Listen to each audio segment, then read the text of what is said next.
মক্কায় নাজিল হয়েছে। এটা কোরআনের একেবারে মিডলে অবস্থিত, 15 পারায়, কোরআনের 18 নম্বর সূরা। আপনারা অনেকে দেখে থাকবেন যে সূরা কাহাফের মধ্যে একটা শব্দ আছে ওয়ালিয়াতালাত্তাফ। যারা কোরআন পড়েছেন দেখে থাকবেন, না দেখলে আজকে বাসায় যে দেখবেন একটা শব্দ আছে ওয়ালিয়াতালাত্তাফ। দেখবেন কোরআনের মধ্যে এই শব্দটা বোল্ড করা, মোটা কালি দিয়ে লেখা, bold. This is the middle of the holy Quran. এটা কোরআনের একেবারে মাঝখানে এই শব্দটা। এর আগে যত আয়াত তার পরে ঠিক তত আয়াত। সুবহানাল্লাহি ওয়া বিহামদিহি। This is the middle of the holy Quran এবং এটা সূরা কাহাফের মধ্যে আছে। ওয়ালিয়াতালাত্তাফ শব্দটা আপনারা দেখবেন। এবং এই সূরাটা নবুয়তির ৫ম বৎসরে নাজিল হয়েছিল, আবিসিনিয়াতে, হিজরতের পূর্বে।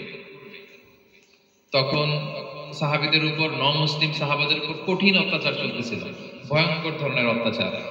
তো এই সূরাটা নাজিল করে আল্লাহ তাআলা আমাদেরকে সান্ত্বনা দিলেন এবং বুঝাতে চাইলেন এই অত্যাচার, এই জুলুমের শিকার শুধু তোমরাই হচ্ছ না, এর আগেও হয়েছে অনেকে।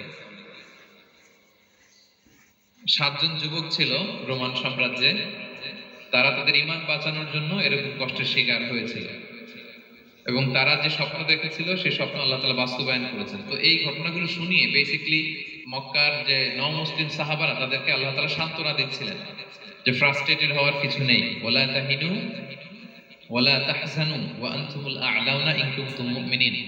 হতাশ হবে না, চিন্তিত হবে না, বিজয় তোমাদেরই হবে যদি তোমরা মুমিন হও, যদি তোমরা বিশ্বাসী হও, তোমাদের ঈমানের দাবিতে যদি তোমরা সত্যবাদী হও। এই সূরাটা নাজিলের একটা প্রেক্ষাপট আছে। মক্কার কুরাইশরা কোনোভাবেই যখন রাসূল সাল্লাল্লাহু আলাইহি ওয়াসাল্লামকে দমাতে পারছিল না, তখন তারা প্ল্যান করলো যে আমরা মদিনাতে যে মদিনার ইহুদিদের কাছ থেকে কিছু জেনে আসি। কারণ মক্কাবাসীদের নবী, রাসূল, ওহী, আখিরাত এগুলোর ব্যাপারে কোনো ধারণা ছিল না। তো ফলে তারা কুরাইশরা নজর ইবনে হারিস এবং উকবা ইবনে আবি মুঈদ এই দুইজনকে পাঠালো, তোমরা মদিনায় যাও, মদিনায় ইহুদিরা থাকে, ইহুদিদের কাছে তাওরাত নাজিল হয়েছিল। They have idea regarding prophets and akhirat. আখিরাত কি, নবী কি, এগুলোর আইডিয়া তাদের আছে। তো তাদের দুইজনকে পাঠালো যে তোমরা যে তাদের জিজ্ঞেস করো যে আমাদের জ্ঞাতি ভাইদের মধ্যে থেকে একজন তো নবী দাবি করে, সে কি আসলেই নবী কিনা, আমরা কিভাবে বুঝবো? তো যেই চিন্তা সেই কাজ, তারা গেল মদিনাতে, মক্কা থেকে মদিনায়, যে খুলে বললো যে আমাদেরই এক ছেলে, আমাদেরই এক লোক বয়স 40 হওয়ার পর থেকে বলে আমি নবী, আমার কাছে ওহী আসে, আল্লাহ আমার কাছে বাণী পাঠায়, আর তিনি আমাকে বাণী বাহক করে পাঠিয়েছেন তোমাদের কাছে। এটা আসলে সত্য কিনা, আমরা একটু কনফিউশনে আছি। তো ইহুদিরা বলল তোমরা যে তাকে 3টি প্রশ্ন করবে, যদি উত্তর দিতে পারে বুঝবে সত্য নবী। 1 নম্বরে জিজ্ঞেস করবে যে মুহাম্মদ বলো তো আসহাবে কাহাফ কারা, আসহাবে কাহাফ সম্পর্কে তোমরা কি জানো? যে সূরাটার নাম সূরাতুল কাহাফ। কাহাফ মানে হচ্ছে কেই, গুহা, মানে গুহাবাসী। 7 জন যুবক এই গুহার ভিতরে আশ্রয় নিয়েছিল ঈমান বাঁচানোর জন্য। মুহাম্মদ তুমি যদি সত্য নবী হও বলো এই ঘটনাটা কি। 2 নম্বরে তাকে জিজ্ঞেস করবে জুলকারনাইন বাদশা সম্পর্কে কি জানে, সে কিছু জানে কি। 3 নম্বর তাকে জিজ্ঞেস করবে মা হুয়া রূহ, রূহ কি, যে রূহটা দেহে ঢুকলে মানুষ নড়ে চড়ে, প্রাণবন্ত একটা অ্যানিমেশন থাকে, এটা বের হয়ে গেলে সে ডেড বডি, লাশ হয়ে পড়ে থাকে। What is the origin of রূহ, স্পিরিট। এই 3টা প্রশ্নের উত্তর যদি জানে তাহলে আসলে সে সত্য নয়। তারা এসে জিজ্ঞেস করলো মুহাম্মদ বলো আসহাবে কাহাফ কারা, বলো জুলকারনাইন কে, বলো রূহ কি।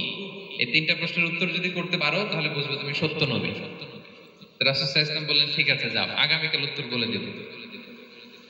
তিনি ইনশাআল্লাহ বলতে ভুলে গেলেন। রাসূল সাল্লাল্লাহু আলাইহি ওয়াসাল্লামের ধারণা ছিল প্রতিদিনই তো জিবরাইল কোরআনের আয়াত নিয়ে আসে, তো তারই ধারাবাহিকতায় আগামীকাল আসবে, আমি জিজ্ঞেস করে নিব এই 3টা প্রশ্নের উত্তর। তারপরের দিন সবাই এসে হাজির, কিন্তু জিবরাইল আলাইহিস সালাম আসেনি। রাসূল সাল্লাল্লাহু আলাইহি ওয়াসাল্লাম একটু বিব্রতকর পরিস্থিতিতে বললেন। তারা বলল তুমি তো আজকে অ্যাপয়েন্টমেন্ট দিয়েছো, ডেট দিয়েছো, বলো উত্তর বলো। রাসূল সাল্লাল্লাহু আলাইহি ওয়াসাল্লাম বলল আজকে না, আগামীকাল বলে দিবে। রাসূল সাল্লাল্লাহু আলাইহি ওয়াসাল্লাম ইনশাআল্লাহ কথাটা মনে করতে পারতেছেন না। এরপরের দিনও তারা এসে হাজির, কিন্তু রাসূল সাল্লাল্লাহু আলাইহি ওয়াসাল্লাম উত্তর দিতে পারতেছেন না। তারপরের দিন এভাবে পিছাচ্ছেন রাসূল সাল্লাল্লাহু আলাইহি ওয়াসাল্লাম, ডেট দিচ্ছেন না। এভাবে 1 দিন 2 দিন 3 দিন না, 15 দিন। কয় দিন? এদিকে তো খান হয়ে যায়।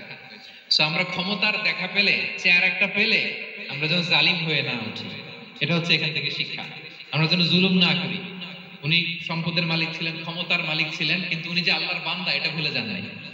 আমরা যখন ক্ষমতাশীল হই, আমরা যখন প্রধানমন্ত্রী হই, আমরা যখন প্রেসিডেন্ট হই, আমরা যখন পাওয়ারফুল হই, আমাদের সবচেয়ে বড় পরিচয় যে আমরা আব্দুল্লাহ, আল্লাহর গোলাম, এটা আমরা ভুলে যাই। আমাদের আসল পরিচয় কি? আমরা আল্লাহর গোলাম। আমরা যে আল্লাহর গোলাম, এই চিন্তাটা, এই সেন্সটা যদি আমাদের মাথায় থাকে, তাহলে ক্ষমতা আমাদেরকে দাম্ভিক বানাতে পারে না, আর ওই ক্ষমতা আমাদেরকে ফিতনায়ও ফেলবে না। তাহলে সম্মানিত সুধী, দাজ্জাল কয়টা জিনিস দিয়ে আমাদেরকে ফিতনায় ফেলবে?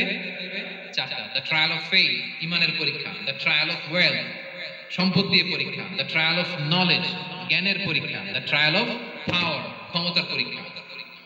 আর ঈমানের পরীক্ষায় উত্তরণের জন্য আল্লাহ তাআলা আমাদেরকে এই সূরায় আসহাবে কাহফের ঘটনা শুনিয়েছেন, যে 7 জন যুবক তারা তাদের ঈমানকে হেফাজত করেছিল। সম্পদের ফিতনা থেকে বাঁচানোর জন্য আল্লাহ তাআলা আমাদেরকে এক বাগানওয়ালার কাহিনী জানিয়েছেন, যে সম্পদ পেয়ে তোমরা দাম্ভিক হয়ে যাও, এটা আজ আছে কাল থাকবে না।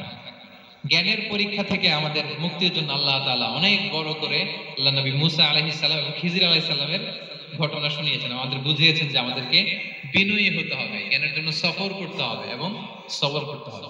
সবশেষে আল্লাহ তাআলা ক্ষমতার ফিতনা থেকে বাঁচানোর জন্য ক্ষমতাধর, আমরা তো একটা দেশের মালিক হই এখন, অমুক দেশের প্রেসিডেন্ট, অমুক দেশের প্রধানমন্ত্রী, উনি গোটা বিশ্বের প্রতাপশালী রাজা ছিলেন জুলকারনাইন, তারপরেও উনি যে আব্দুল্লাহ, উনি যে আল্লাহর গোলাম, এটা তিনি ভুলে যান।